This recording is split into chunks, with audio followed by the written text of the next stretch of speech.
When Jesus and the disciples had come near Jerusalem and had reached Bethphage at the Mount of Olives, he sent 2 disciples, saying to them, "Go into the village ahead of you, and immediately you will find a donkey tied with a colt with her. Untie them and bring them to me. If anyone says anything to you, just say this: the Lord needs them, and he will send them immediately." This took place to fulfill what had been spoken through the prophet, saying, "Tell the daughter of Zion, look, your king is coming to you, humble, and mounted on a donkey and a colt, the foal of a donkey." The disciples went and did as Jesus had directed them. They brought the donkey and the colt, and they put their cloaks on them, and Jesus sat on them. A very large crowd spread their cloaks on the road, and others cut branches from the trees and spread them on the road. The crowds that went ahead of him and that followed him were shouting, "Hosanna to the Son of David! Blessed is the one who comes in the name of the Lord! Hosanna in the highest heaven!"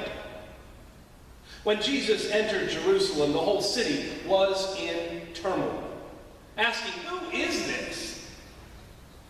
The crowds were saying, "This is the prophet Jesus from Nazareth in Galilee." This is the word of the Lord. Thanks be to God. I don't know if you picked up on it in the passage there, but Jesus did quite a trick of riding 2 animals at the same time into the city of Jerusalem. If you were noticing that and wondering, how did that work? Well, what we think is Matthew was so impressed with the passage of Zechariah that he forgot that it was poetry. And sometimes in poetry you alliterate, you repeat. And so it wasn't in fact 2 animals. We're assuming that Jesus wasn't spread across both, though he could have probably just rode on one. I know that was troubling some of you, and so I wanted to get that out of the way before we had a chance to actually get into some of the meat of the material. The other thing to be aware of is that this is all occurring, at least we come to believe, that this event of Jesus entering into the city happened at a very particular time for a very particular reason. It was during the season of Passover. Now, Passover at this time was always a problem. The story itself just caused problems. That is, if you are wedded to the ways of empire. Because if you build your kingdom on the backs of the poor, you're going to have a problem with Passover.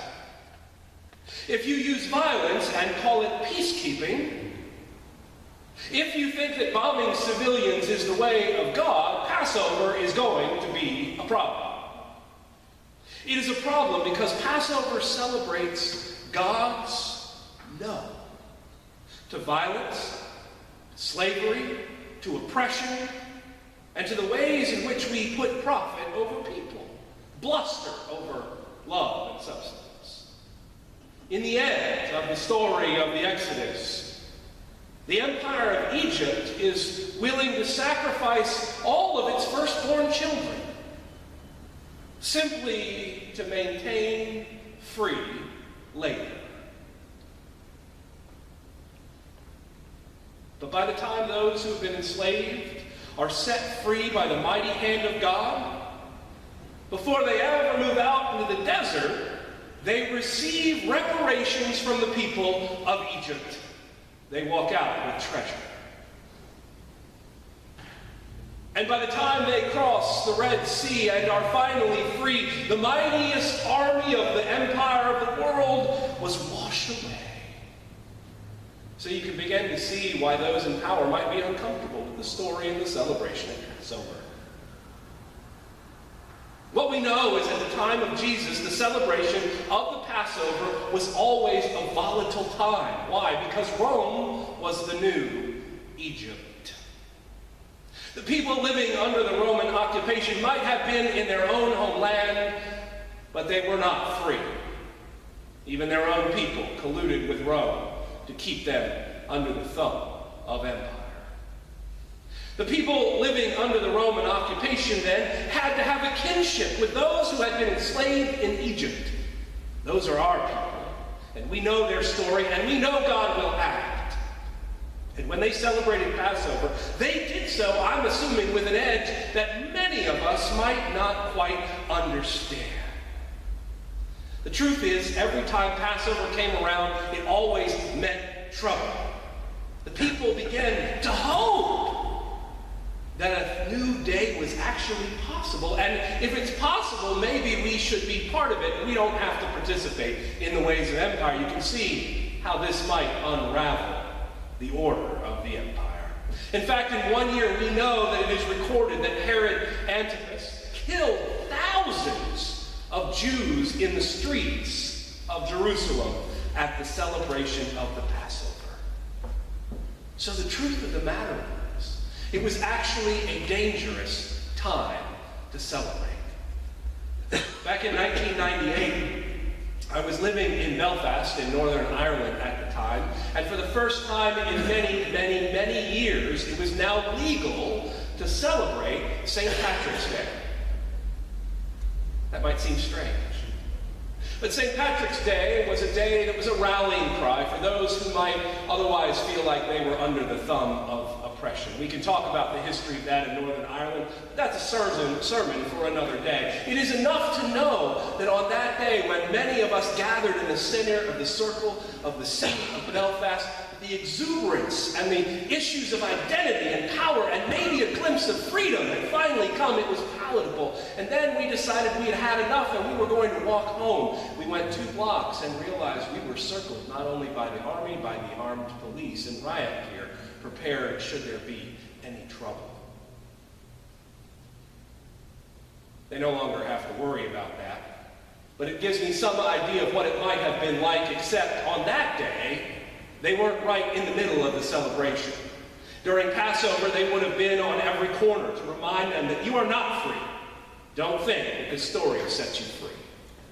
This year, not 2017, but in the year that we are reading, when Jesus comes down the Mount of Olives and into the city on a donkey, people are terrified, wondering, who's this idiot on a horse, a donkey? Where is he from? Nazareth? No one comes from Nazareth. That's an out-of-the-way place. That's like outstate Missouri. But the year that Jesus comes riding into Jerusalem, Herod, along with Rome, was making sure that no trouble would happen on this year. They'd gotten very good at crowd control and controlling the population's minds. The best way to do that is with a strong military force. So as Jesus is entering in from the east side, what we know is Pontius Pilate was entering in from the west side, and we can guarantee that Pilate was not riding on a donkey. His many chariots were well known. He entered in with an imperial show of force to terrify the population. Do not get any ideas. We are in charge. At Passover, Rome wanted to make sure that everyone knew who had the power. To ensure that this Passover celebration would not get out of hand, the imperial cavalry and soldiers were part of that procession. It was a massive show of force meant to show that the order of the empire would be maintained at any cost. And this is why the whole city was terrified. When Jesus did what he did and proclaimed King and Hosanna, while this is happening over here, the people in the city knew that only bad things would come. Somebody was going to die. I think on that day they did not expect it would be Jesus. What was happening on the east side of Jerusalem over here with Jesus had real political implications. People remembered. People remembered the thousands that were slaughtered in the streets. People many that they might have known, and some that they may have even loved dead, because they imagined that another world was possible, that God might act to overthrow the empires of our world. They knew. Causing trouble with Rome, with Herod, was always a fight they could not win. And it always ended in blood. Always the blood of those without arms. But what they did not understand was that Jesus was not looking for a traditional sort of fight. He was unveiling the farce of the empire. In some ways, it was street theater, where Jesus rides in on a donkey. It's a ridiculous picture that was lampooning what was going on the West. You may say Rome has mighty power. We claim Almighty God, who created heaven and earth and who does not need to show their power when they're feeling weak. So Jesus rides down the Mount of Olives on a donkey, as branches are laid in front of him and people yell, Hosanna. And it is no accident that it looks like a scene from the prophet Zechariah. The intended similarity is meant to be a proclamation that Jesus stands in the prophetic tradition and claims the mantle of a peaceful king who rejects the ways of war and violence. This scene is God's rejection to the ways of violence, and the cross will be coming soon. A humble king who invites those who observe and see to come and join and to be part of the parade, to follow him. This is the day when Jesus decides to take a full frontal assault on the ways of empire.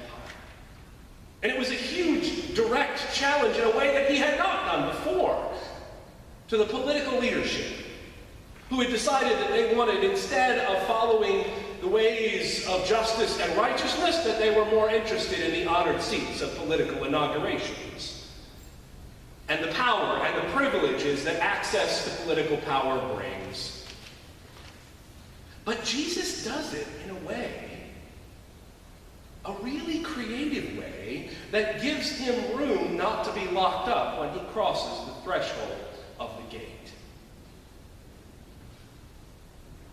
Some scholars think that nobody really actually even noticed Jesus entering into the city.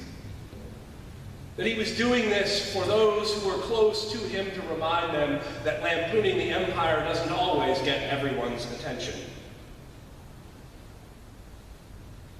A man riding a donkey, unarmed, no cavalry, no infantry, no siege weapons. What threat could this country preacher be to the mighty power of Rome? This day and this week provides us the opportunity to look closely at our own lives, to think about the ways in which we find ourselves in one of these two parades, the ways in which we hope to be following the ways of Jesus, and the ways in which we finally, at the end of the day, have our hearts with Pilate. We may not like it, but it's just practical politics. Today is a call, again and again. Duke Professor Charles Campbell says that this is the most overtly political action of Jesus' entire ministry. It is a call, now me, not him, it is a call to non-violent, active resistance to the ways of empire. And we can all do it. You don't need a donkey, and you don't need your palm branches. Because the truth of the matter is, in our lives, violence can come in many forms.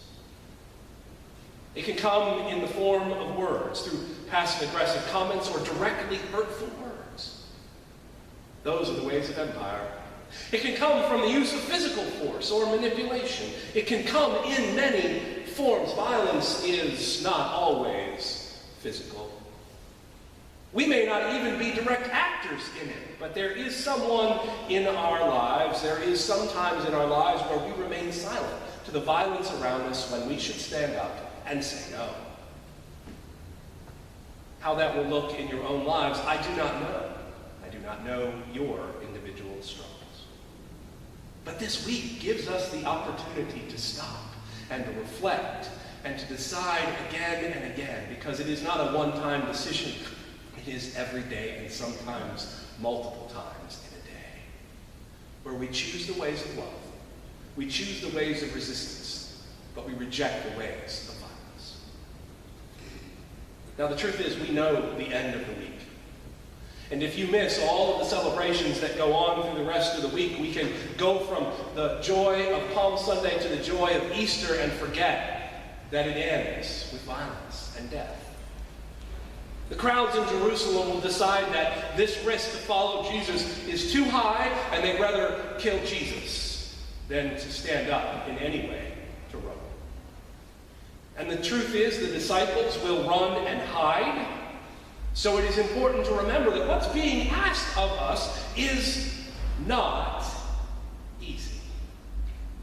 It's not to be entered into lightly, but the good news is we are not called to be perfect to follow Jesus. God does not need our perfection, only our design, and God will use that to be part of the revolution of love. So you might have felt silly waving palms or standing and waving palms or walking around singing, but the truth of the matter is you were taking a stand for the revolution of love. That is what we are doing here today, so that is why it is also dangerous. So the question for us is, when we leave here, day in and day out, which parade will we be living? Which ones will draw our hearts and minds and fulfill our imaginations? Well, the truth is, it is only the way that we choose to live our lives that will be the answers to those questions. So let us live our lives. Resistance to the ways of violence, seeking to be disciples, justice and peace, and nonviolent resistance.